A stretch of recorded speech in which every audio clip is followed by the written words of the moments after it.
Bismillah. Bismillahirrahmanirrahim. Alhamdulillahi rabbil alamin, wassalatu wassalamu ala asyrafil anbiya'i wal mursalin Sayyidina Muhammadin wa ala alihi wa sahbihi ajma'in. Qala rabbi shrah li sadri wa yassir li amri wahlul 'uqdatam min lisani yafqahu qawli. Subhanaka la ilma lana illa ma 'allamtana innaka antal alimul hakim. Wala haula wala quwwata illa billahil aliyyil azim. Nawaitu ta'lu wa ta'lim wa tadhakkura wa tazkira wal naf'a wal intifa' wal ifadah wal istifadah wal hasa 'ala tamassuki bi kitabillah wa sunnati rasulih wa du'a ilal huda wa dalalata 'alal khair ibtigha'a wajhillah wa qurbihi wa sawabihi subhanahu wa ta'ala. Allahumma inni as'aluka ilman ladunni wa mashraba safihani ya wahabu ya ghani.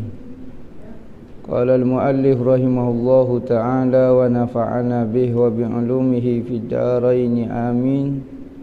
Rabbi yassir wa la tu'assir wa tammim bil khair wa la hawla wa la quwwata illa billahil aliyyil azim.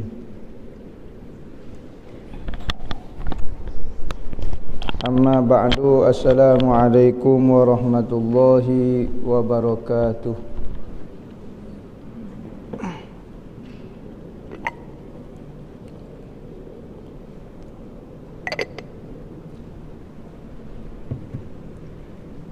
Berkata Syekh Abdul Somad Al-Falimbani dalam kitab dia Hidayatus Salikin fi suluki maslakil muttaqin, sehinggalah perkataan dia Al-Babul Khamis fi ta'atil batinati, bab yang kelima pada menyatakan menerangkan segala taat yang batin, yakni ibadat yang di dalam hati. Kita sebut dah maksiat hati, sebut dah. Benda ni kita nak kecek mengenai ibadat hati pula. Bererti hati boleh buat maksiat, boleh. Ada orang kata dalam hati tak kira dosa lagi. Dalam hati baru mana kira dosa. Betul. Jika maksiat zahir berada di dalam hati, maka tak kira dosa. Mencuri ni maksiat zahir. Mencuri ni maksiat zahir, iaitu maksiat tangan contohnya. Tiba-tiba maksiat zahir tu masih duduk dalam hati lagi. Nak pergi curi bila misalnya, telitah nak curi misalnya, maka ibadat zahir kalimat kalau masih duduk dalam hati baru tak dikira dosa lagi. Kecuali lah maksiat itu semakin kuat dan jadi azam pula. Saya bercita-cita dalam hati dia nak mencuri, baru kira dosa. Siap buat perancangan ke apa, tak buat lagi, tak curi lagi, tak lagi, baru perancangan dalam hati lagu mana nak mencuri, kira dosa. Tapi kalau semata-mata keinginan ingin mencuri, maka hati tu buat maksiat lagi, dok mencuri ni maksiat zahir. Hati tak boleh curi. Kau hati boleh curi dah. Saya curi hati awak, tu buat lain. Tu curi lain. Curi tak dosa. Curi barang ni perbuatan maksiat zahir. Kalau duduk di dalam hati tak kira dosa gapo. Tetapi apabila kita batalkan perancangan kita nak mencuri maksiat zahir, duduk dalam hati, kita batal pula. Tak adil curi weh, barang tak molek curi ni. Barang gini. Maka kita berkata biar tak molek curi ni. Sampai bila hangpa nak duk curi?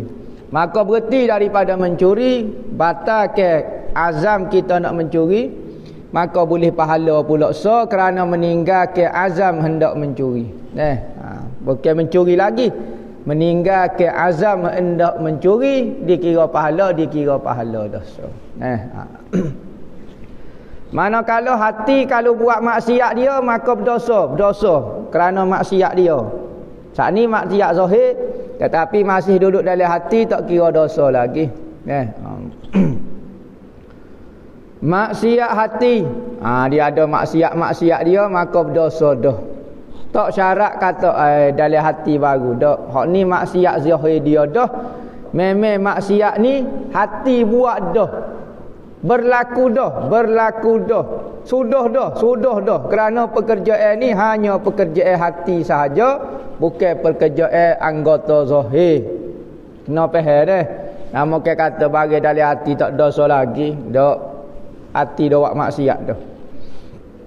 Maka kena belajar juga kita maksiat hati lagu mana sebagaimana kita belajar maksiat zahir. Kita belajar kata haram mencuri, kita belajar haram gini, maka kena belajar juga hati kalau buat maksiat tak boleh. Gapo dia maksiat hati kena belajar. Takut kita rasa benda ni bukan maksiat sebab duk dalam hati baru. Sudah bakal kena tipu setan. Dan maksiat hati paling bahaya sekali. Kerana apa? Kerana hati kita, yakni raja di dalam diri kita sudah penuh dah. Buat maksiat dah. Kalau hak zahir ni boleh kira lagi, sekalipun arah daripada hati, tetapi hati tak buat. Hati nampak macam tak buat lah. Tetapi kalau maksiat hati ni, hati tu sendiri dah penuh dah. Hati tu sendiri buat maksiat tu dah. Boleh kodok orang kata saya ni nampak ya jahat kat luar ni, hati saya baik sebenarnya, saya wali sebenarnya. Bapa awak tak tutup aurat. Tengok artis-artis dah. Apabila ada isu dia kena gosip ke apa dia, maka orang tanya dia, bapa awak gini? Saya nampak ya kat luar lagu ni saya baik sebenarnya. Betul ke tak tutup aurat, tiba-tiba dia kata dia baik, hati dia baik. Sudah. Sebab dia mengaji kitab Hidayatus Salikin kata, sebab tutup aurat ni bukan maksiat hati, maksiat zahir. Hati baik, bukan maksiat hati tutup aurat ni, maksiat zahir. Dia kata lagu tu. Kita kata kalau hati awak baik, niscaya hati awak akan mengarah kepada tubuh awak untuk tutup aurat. Maka tak ada istilah hati yang baik tapi zahir luarnya nampak yang luar jahat tetapi hati tu baik. Tetapi kita tak boleh hukum hak zahir, hak dalam batin dia. Misalnya kita tengok seorang itu mencuri, misalnya kita tengok seorang itu buat kesilapan zahir dia, maka kena tanya hati dia, awak rela ke tak perbuatan ni? Kenapa awak buat lagu ni? Kadang-kadang terdesuk, kadang-kadang gapo. Jadi hak zahir tu memanglah tak menunjukkan batin, tetapi kebanyakannya kalau tak ada gapo masalah, maka hak zahir tu hak batin dia. Kecuali ada bab-bab seperti terdesuk ke gapo, maka zahir tu jadi lain, batin dia pun lain. Seperti orang nak mencuri. Zaman Saidina Umar, kalau musim kelaparan, musim kemarau, musim gapo, musim orang payah makan ni, tiba-tiba ada orang curi, maka Saidina Umar tak kerak tangan. Asalnya hukuman mencuri ni kena kerak tangan. Tetapi Saidina Umar tak laksana ke hukum tu kerana apa? Kerana musim kemarau, musim orang lapar. Maka kadang-kadang orang terpaksa macam mengambil bagi orang tanpa hak. Kerana apa? Lapar, terdesuk. Perbuatan ni jahat ni. Mencuri bagi orang ni perbuatan jahat, tapi Saidina Umar pun tidak hukum ke kerak tangan kerana dia tahu orang ambil makan ni orang kerana terdesuk ni bukan hati dia nak sebenarnya. Dia tahu perbuatan tu salah, tetapi dia terpaksa ambil kerana tengok zahir nampak macam salah, tetapi kita tengok batin dia terdesuk. Zahir pula. Ada orang buat ibadah hati, zahir tak buat. Zahir tak buat. Sekalipun perbuatan itu perbuatan zahir. Kita sebut dah dulu dah. Sebelum umat Nabi Muhammad ni ada seorang lelaki jalan pada satu kampung. Pada pasir lah. Jalan. Maka dia tengok kampung tu ke tengah kemarau, tak ada makan ni, orang lapar belakang. Maka dia pun tengok Allah kesiannya, tengok budak-budak lapar, orang tina lapar, mokcik lapar, pokcik lapar ni. Maka dia pun tengok ke pasir. Pada pasir. Dia kata, ya Allah ya Tuhanku, kalulah pasir ni gandung, bukit pasir ni gandung, Nescaya ambo akan kame buat roti, ambo akan bagi kepada orang kampung ni. Gitu saja. Tak buat pun, tak buat. Pasir. Bukan gandum. Cuma cita-cita dalam hati dia sungguh-sungguh. Kalulah benda ni gandum, saya akan campur dengan air, kacang, buat roti, we makan kat orang. Jalanlah dia. Hanya cita-cita dia bawa cita-cita lagu tu. Tak buat. Hati saja buat. Perbuatan zahir. Ya, perbuatan zahir. Kami gandum ke apa dia apa semua. Tak kira pahala. Maka Allah Ta'ala turunkan wahyu pada Nabi pada zaman itu. Maka mari jumpa lelaki itu, wahai lelaki, Allah Ta'ala terima sedekahmu. Sedekah dia tidak bersedekah, baru bercita-cita kalau benda ni jadi gandum, ambo akan kami buat roti sedekah kat orang. Tengok. Kadang-kadang zahir lain. Tak ada, batin pula ada, dikira pahala. Kadang-kadang batin pula. Tapi zahir dan batin ni benda suku. Tetapi ada hubung kaitnya. Kita kena hukum secara zahir. Secara batin kita jangan tuduh orang pas dalam perut pedas dia. Tengok dia jahat kok zahir, kita kata perbuatan zahir awak ni jahat. Jangan royak pas dalam perut pedas dia ni, awak ni jahat pas dalam perut pedas. Jangan kita tidak tahu. Sekadar zahir saja. Nabi kata nahnu nahkum bizawahir wallahu yatawallas sarair. Kita hukum secara zahir saja. Kalau orang ni mencuri. Kalau orang ni tak tutup aurat. Secara zahir salah awak. Wallahu yatawallas sarair. Allah Ta'ala lah yang mengetahui rahsia-rahsia hati orang. Ya, kita tidak tahu rahsia hati orang. Orang buat maksiat pun kita jangan dok kata mati uduh ni hati tak pakar, jangan kata lagu tu. Lo ni minat benar jenis minat kata kat orang. Kata kau hati dia selalu. Kita tak tahu hati dia. Ni bahasa hati tak pakar belakon. Ni hati, jangan dok kata hati orang lagu mana tak tahu. Tujuh ayat kau zahir dia saja. Zaman Rasulullah ada sahabat-sahabat berzina. Ya Allah. Mungkin orang mula-mula mari masuk Islam ke, nyadah tak kuat tak gapo. Maka ada seorang sahabat perempuan ni berzina. Sahabat perempuan. Bapa dia sahabat sebab dia jumpa dengan Rasulullah.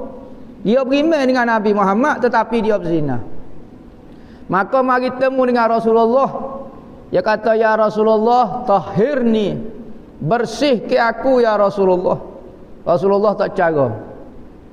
Orang tino mari tempat orang jatuh, tiba-tiba mari duk sebut tahhir ni. Apabila Rasulullah paling kat kanan, dia pergi unggah kat sebelah kanan. Dia kata, ya Rasulullah, tahhir ni. Bersih ke hamba ya Rasulullah. Rasulullah wala tak dengar, paling kiri pula. Nyonggi unggah kat kiri pula. Ya Rasulullah, tahhir ni. Wahai Rasulullah, bersih ke hamba. Maka Rasulullah kata, mai, mungkin cek apa dia sebenar ni.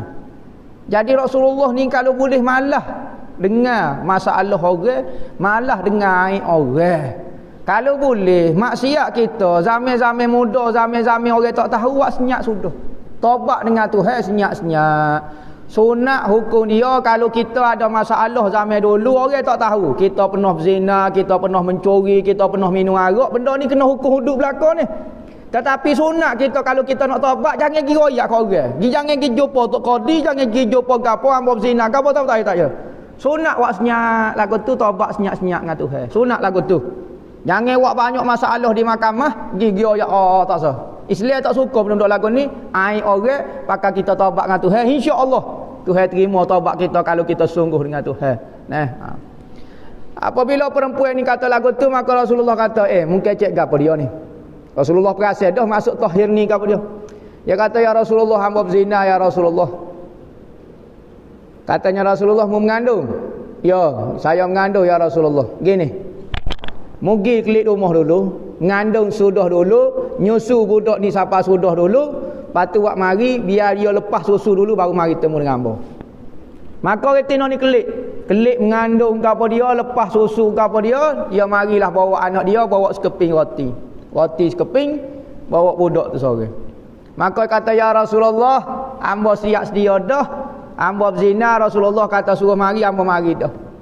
Lepas tu hamba bawa roti ni nak nunjuk kata anak hamba lepas susu dah boleh makan roti sendiri dah, tak ada masalah ke apa dia. Rasulullah kata ambil budak ni. Ambil mak dia, rejal. Rejal rasa tak silap hangpa. Rejal mati, rejal sampai mati. Rejal ni pekung dengan batu sampai mati, pekung. Maka sahabat pun dak pekung. Pap. Apabila pekung, munggo pekung dengan batu, bukan pekung dengan sekut tawa, pekung dengan batu, kelepuk. Maka adalah orang tu pekung batu, puk, ngecik darah pada baju sahabat. Ke pekung darah, ngecik darah. Pekung, ngecik darah. Maka seorang sahabat tu pun rasa hina lah, ngecik darah orang zina. Hish, darah orang hina, darah orang zina. Rasulullah dengar perkataan sahabat tu, kecek lagu tu. Kawan ni mari nak taubat dah, kawan ni pekung sampai mati, tiba-tiba ngecik di baju dia, kata darah zina. Macam dia rasa bersih lah. Maka Rasulullah paling kepada lelaki ni, sahabat belakang ni, Rasulullah nak ajar tengok, dapat tarbiyah direct pada Rasulullah. Katanya Rasulullah kepada lelaki tu, mu jangan kata lagu tu. Orang nak mari taubat ni, perempuan ni taubat dia, kalau dia seorang taubat cukup untuk ahli Madinah. Dia taubat dia seorang cukup untuk semua ahli Madinah. Tengok taubat dia setahu mana. Mu jangan rasa hina. Tengok zahir jahat, tapi Rasulullah puji dia kerana dia taubat. Ngecik darah. Ada peristiwa sahabat kena hukum juga, kecing gedar-bedar apa semua, ngecik darah di sahabat. Maka sahabat kata darah orang jahat. Maka Rasulullah kata jangan kata lagu tu. Sekalipun dia buat maksiat, tapi dia sayang Allah dengan sayang Nabi Muhammad. Berarti sayang Allah dengan sayang Nabi Muhammad ni tak syarat kata ikut dengan perbuatan. Ya. Sekalipun sempurnanya sayang itu dengan ikut. Sempurnanya sayang itu dengan ikut. Ada orang sayang kepada Nabi Muhammad, kalau kecek pak Nabi Muhammad, kecek pak Tuhan agak menitik air mata selalu. Tapi dia kaki lipat nombor 1. Jadi sayang tu benda lain. Saya tu Nabi Muhammad tekannya. Sebab orang ni katanya Nabi Muhammad sekalipun dia buat dosa, siapa kena hukum, tetapi dia sayang Allah dengan sayang Muhammad, jangan kata lagu tu. Hina mu nampak lagu tu. Tetapi ada orang ikut Nabi Muhammad tapi tak ada sayang kepada Allah, sayang Muhammad. Tu tengok Abdullah bin Ubay bin Salul. Abdullah bin Ubay bin Salul, nama dia Abdullah, nama dia kepala munafik. Sepakat semua manusia tahu, orang Islam tahu dia ni kepala orang munafik. Apa maksud orang munafik? Luar zahir ikut Nabi Muhammad, semaya Isya belakang Nabi, maya maghrib belakang Nabi Muhammad, maya subuh belakang Nabi Muhammad, bergaul dengan sahabat, saling tepuk setapan dengan Sayyidina Abu Bakar. Orang rapatlah dengan Nabi-nya, ikut zahir nampak lagu tu. Tetapi dalam hati penuh kebencian kepada Nabi Muhammad. Zahir nampak, zahir ikut, tetapi batin tak ikut. Masalah juga. Jadi zahir pun kena ada, batin pun kena ada. Dua-dua. Maka maksiat ni pun lagu tu juga, zahir dan batin. Lah ni nak ngaji ibadat batin. Apa dalam kitab ni sebut maksiat batin dulu pada maksiat. Disebut maksiat batin dulu deh. Betul tak? Maksiat batin dulu. Betul tak? Tengango-ngango je dah. Apa dia sebut maksiat batin?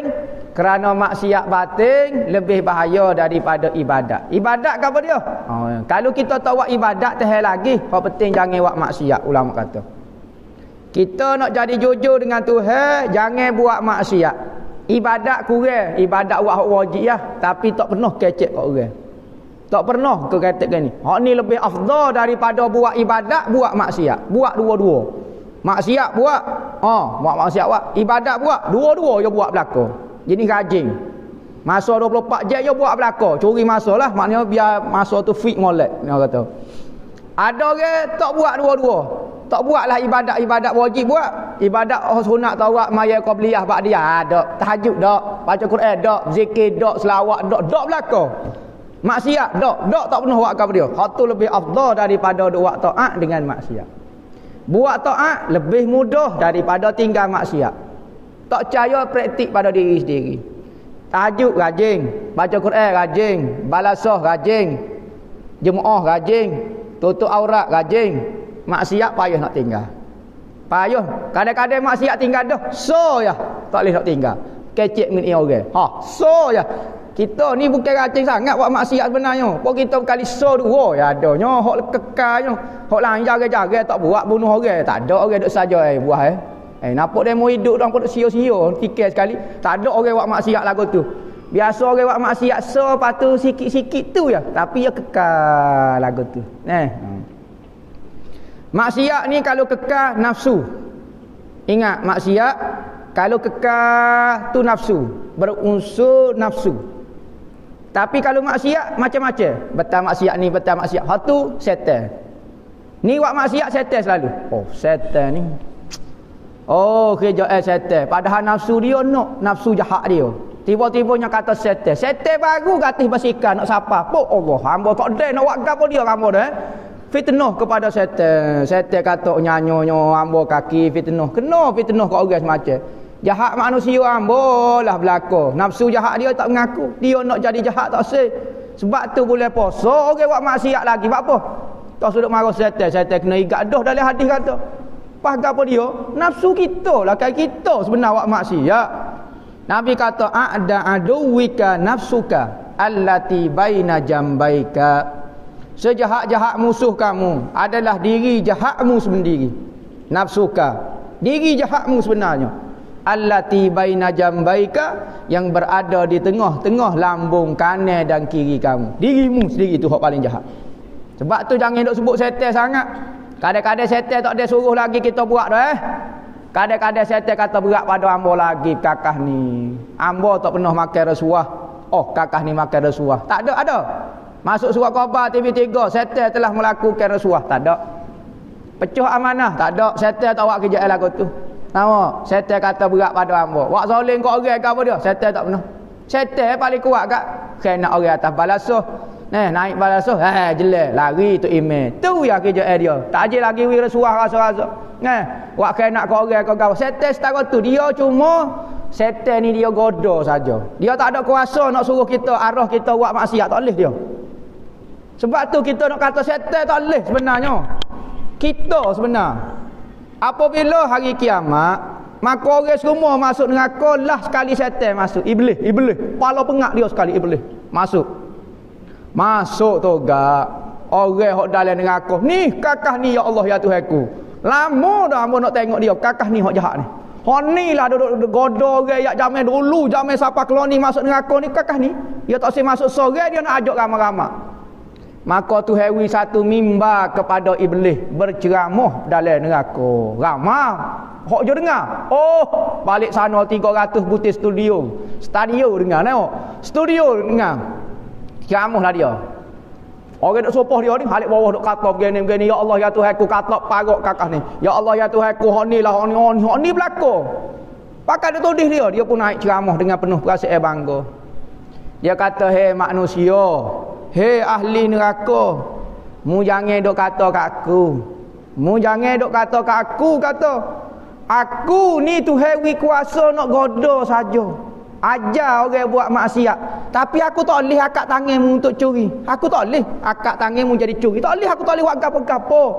Cuma aku bisik. Curilah. Boleh peti banyak. Rasuah lah. Boleh peti banyak. Nama. Aku ajak lagu tu ya. Yang mu bersungguh. Aku suruh minta 10 ya. Yang mu minta 100 berat pada hamba lagi. Rasuah. Lepas tu mu duk kata kat aku. Siapa dia jahat sebenarnya? Siapa dia jahat sebenarnya? Hamba hanya goda saja, royak saja, ya dia mau bersungguh luak lebih pada hamba lagi. Siapa dia jahat sebenarnya? Maka senyap orang dalam neraka. Oh jolo sungguh. Oh demo goda. Hamba boleh goda ya. Hamba waswas dalam hati demo ya. Gini-gini jangan semaya, jangan puasa. Kalau demo nak semaya, hamba tak ada kuasa nak buluk demo kau pergi tekuk kau tak ada kuasa hamba. Jadi setan tak jahat lah mana. Jahat juga. Tapi kerja goda kita sebenarnya jahat. Nafsuka. Katanya Nabi, diri jahatmu tu jahat sebenarnya. Jangan duk tuduh ke orang lain. Jangan duk berpaling kepada orang lain. Sebab itulah tasawuf. Dia tak cara ikut setan. Ikut dia setan. Mungkin kerja dia. Dah. Cara ikut diri kita. Tak usah duk peki orang lah, duk peki setan, duk peki apa tak payah memang kerja dia dah. Nak ajak setan pergi balasuh, ajak setan mengaji tasawuf, tak payah mengaji dah. Lagu mana? Diri kita tu kena mengaji biar bersih. Kerana musuh paling jahat adalah diri jahat kita. Apabila nafsu tu jadi baik, kena ikut nafsu. Yo, nafsu yang baik. Ada. Nampak? Ni hati yang jahat. Ni ibadat hati dah. Ramai orang mungkin boleh buat ibadat hati ni, tetapi hak bak sebelum ni payah orang nak buat. Nak tinggal maksiat ni payah. Sebab tu Nabi kata buat ibadat dapat 300,000 pahala. Tinggal maksiat 900,000, 2 kali ganda. Kadang-kadang buat taat banyak dah, maksiat pun seli-seli juga. Dan ketiganya Nabi kata sabar pertama sabar buat taat boleh pahala 300,000. Sabar dalam tinggal maksiat 2 kali ganda 900,000. Lepas tu hak paling tinggi sekali sabar atas bala. Bala ni ujian. Sama ada ujian di dalam keuangan, pitih sekeliling tak ada, Allah usaha dah, ambo cari barang halal dah, tak usah cari barang haram, jual ais kering, keling. 3 orang yang beli ais kering kau sama, hak tu buta, hak tu jatuh pitih 20 sen ya. Allah lah, nak cari pitih halal deh, payah. Pitih haram banyak, pergi curi rumah orang, rasuah lah apa dia banyak.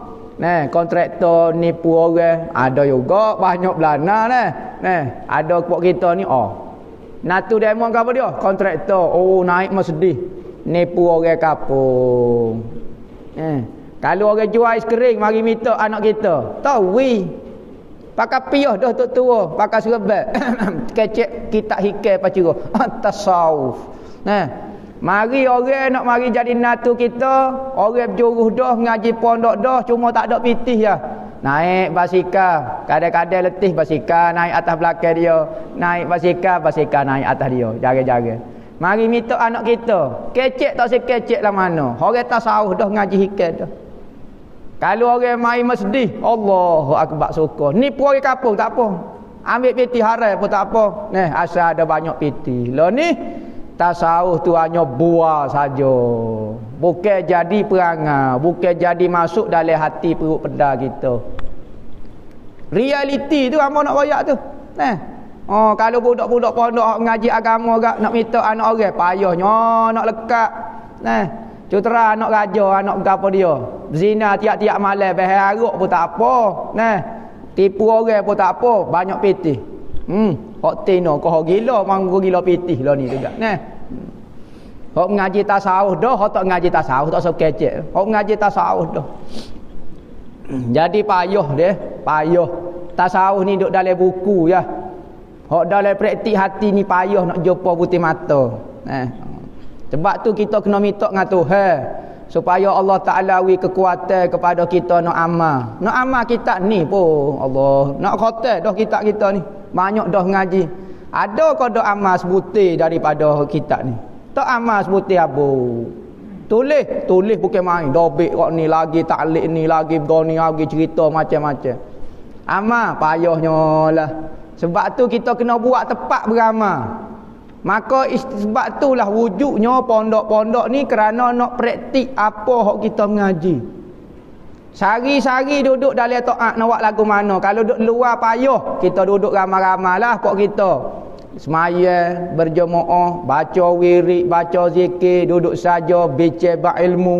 Lepas tu duduk saja tolong orang, khidmat kat orang, lepas tidur. Tak ada buat maksiat hari ni sehari. Tak ada hamba nak kecek bak orang. Esok pula bangun pagi-pagi mengatuk putih mata. Tak ada masa nak kecek. Buat taat siapa tidur pula. Allah tak ada buat maksiat pula hari ni. Tak ingat nak buat maksiat. Seminggu, 2 minggu, 3 minggu. Praktik dia panggil. Praktik amalan tasawuf. Sebab tu pondok ini diasahkan oleh tok-tok guru tasawuf kebanyakannya. Kalau tok-tok guru muka lain biasanya dia hak pondok ni masyhur pengasah dia guru-guru sufi, guru-guru tasawuf. Supaya anak murid boleh hidup dengan tok guru, tengok kehidupan tok guru lagu mana, semaya sekali, ibadat sekali. Sekolah lagu lain. Sekolah mengajar juga, patut kelik. Anak murid semaya bel podak, anak murid gawe kok tak cara tak tahu gapo, dia hanya pergi mengajar, patut kelik boleh gaji bulan-bulan. Kata sedap demo kata hang mengajar kerana Allah. Lah ni sistem sekolah kita nampak nyanyo juga. Cikgu-cikgu banyak mengadu. Mengadu ke apa dia? Ambo nak tegur anak murid ambo tak boleh, salah lah ni.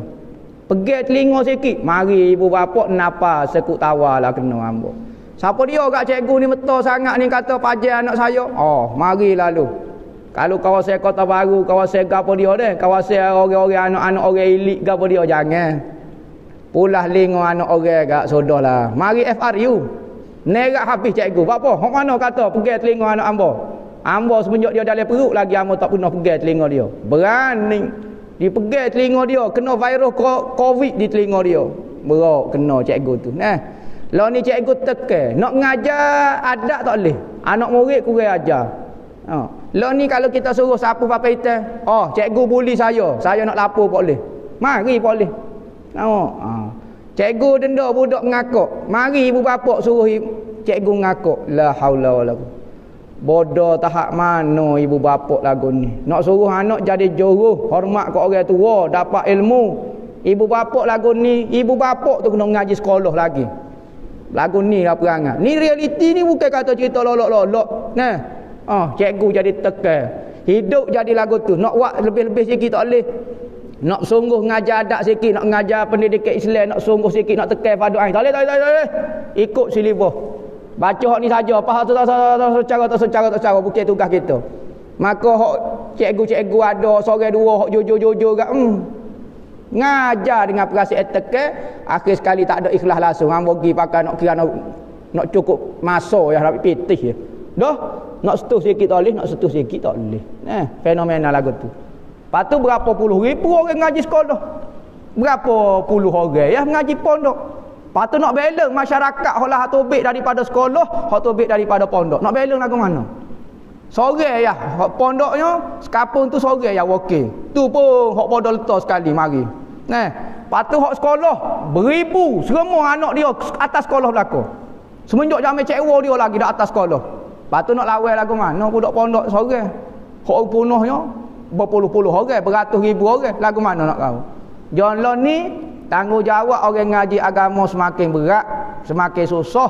Kalau tak mengepek, itulah kerja orang agama. Sopo Nabi Muhammad di royak tegur ngepek atas surah.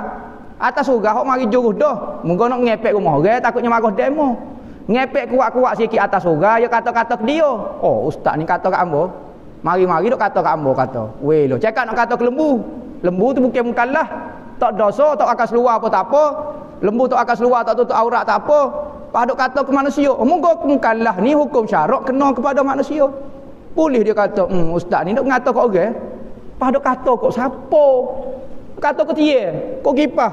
Bagi tak dosa belaka. Ibadat hati ketahui olehmu, hei saudara kami yang menuntut akan negeri akhirat. Siapa dia yang rasa nak akhirat? Nak akhirat ke apa dia? Semua orang pergi kepada akhirat. Nak apa dia akhirat? Nak kesenangan di akhirat, nak mudah di akhirat. Orang pergi akhirat belaka. Orang tak si akhirat pun kaki pergi kepada akhirat. Patut apa dia? Maksud dia nak kesenangan, duduk mudah di akhirat. Dunia tak payah tanya orang nak kau nak kesenangan dunia, semua orang nak. Orang nak rumah, orang nak kereta, orang nak harta, orang nak anak, nak gapo, nak isteri. Semua orang nak kesenangan. Tapi apabila duduk atas muka dunia, jarang orang teringat nak senang di akhirat. Sebagaimana dia nak akhirat ada rumah, maka dalam akhir dunia ada rumah, akhirat pun ada nak rumah juga. Jarang orang mikir lagu tu. Maka dia royak pengarang kata, kalau orang duk fikir dunia tak selalu mengaji kitab ni. Kitab ni hamba tuju kepada orang nak akhirat, orang nak kesenangan akhirat. Kalau nak dunia tak selalu royak, keceklah gajah rimah bewok serati pun, ngajilah gapo dia pun, hati masih nak dunia, tak boleh nak buat guano. Ya kena orang nak akhirat dulu. Nak dok demo nak akhirat. Ya saya nak senang akhirat. Gapo dia? Bahawa muruk dengan taat yang batin. Muruk ni yang diinginkan, yang dimaksudkan. Muruk dia dipanggil. Muruk dengan taat yang batin itu iaitu segala perangai yang kebajikan, perangai molek. Perangai hok benda kebajikan. Lah ni orang buat persatuan kebajikan. Persatuan tu buat benda molek tu kebajikan nah. Dan sifat yang kepujian. Tu maksud dia. Maksud taat yang batin, semua perangai-perangai yang kebajikan dan sifat-sifat yang kepujian. Perangai, sifat. Orang tu perangai dia molek, lama-lama jadi sifat dia dah. Orang tu dia pemurah. Mula-mula dia buat dulu perangai dia pemurah. Lama-lama jadi sifat dia dah. Tabiat dia dah jadi pemurah. Tak boleh dia. Tu jadi peringkat berat dah tu. Jadi panggil bersebati antara sifat dengan Tuhan. Seperti Rasulullah dengan Al-Quran. Apabila orang bertanya kepada Sayyidina Aisyah, "Ya Aisyah, Rasulullah ni perangai dia lagu mana? Bagaimana akhlak Rasulullah?" Katanya Sayyidina Aisyah, "Kana khuluquhul Quran." Akhlak dia, mula tengok akhlak Nabi. Tu Quran sebutir tu. Hajalah dia tu. Dalam Quran kecek bab sabar, dalam Al-Quran kecek bab goni. Dia dah. Allah sopa dah. Tengok, bersifat dengan perangai yang baik. Sehingga tu Nabi Muhammad ni sifat-sifat dia kadang-kadang Nabi sebut sifat dia, tak sebut diri dia. Wa ma arsalnaka illa rahmatan lil alamin. Tidak aku utus ke kamu Muhammad kecuali kerana saya aku. Nabi Muhammad tu rahmat jadi. Nabi Muhammad ni orang, apa jadi saya Tuhan pula. Nak kata kuat tak kuat Nabi Muhammad tu sayanya kepada umat gapo supaya saya Tuhan, nampak tokoh saya Tuhan ni. Nabi Muhammad hak tu dia rahmat tu gapo dia? Nabi Muhammad tu rahmat tu. Rahmat dengan Nabi Muhammad hak tu loh. Supaya jadi Allah saya Tuhan nampak stoko gerak saya Tuhan. Gisi tu orang jadi saya habis. Gisi ni aja orang jadi saya. Stoko jadi nampak. Tak sebut zat, sebut sifat. Dan murak dengan maksiat batin itu segala perangai yang kejahatan dan sifat kecelaan. Seperti yang telah lalu segala sifat kecelaan itu pada bab yang keempat. Dalam kitab Ihya Ulumuddin dia ada bab bab. Pertama bab ibadat, bab muhlikat, bab munjiat, bab apa dia tak ingat. Bab ibadat kau apa dia. Dalam bab ni bab paling penting sekali bab muhlikat. Muhlikat ni benda-benda yang membinasakan kita. Maka dalam Ihya Ulumuddin paling berat sekali muhlikat, benda-benda sifat jahat. Kena mengaji sifat jahat. Orang tua dulu, ulama-ulama dulu kalau baca Ihya Ulumuddin, kalau baca bab sifat baik, tak heran dia. Baca sifat zuhud, sifat warak, sifat gapo. Orang ni tasawuf lagu ni, tak heran langsung. Sebab apa? Sebab dia amal belakang. Hamba buat belakang tu. Masuk saja bab maksiat terkejut dia. Ada dia orang jenis kaki berdeki. Heran dia. Ada orang jenis berdeki, jenis hasad. Pelik dia bab benda jahat. Kita lah ni baca kitab Ihya. Bab ibadat pula terkejut. Kita pula terkejut. Allah, zuhud ni lagu ni. Tak ada dah daripada kita. Jahat saja. Kalau masuk bab jahat, biasa ya. Standard ya benda lagu ni. Dah kita dah buat belakang. Jadi orang dulu dengan kita baca Ihya terbalik. Bak jahat bisa mana bak kita. Siap boleh royak dalam Ihya tak sebut lagi. Ada lagi ni hok panjang lagi, hamba boleh syarah lagi ni hok bab maksiat ni. Boleh lagi dia boleh syarah. Bak taat senyap belaka. Tak boleh nak buat. Allah puasa 25 tahun puasa. Allah Rabbi. Syekh Abdul Qadir 40 tahun puasa. Allahu akbar bila lah nak buat.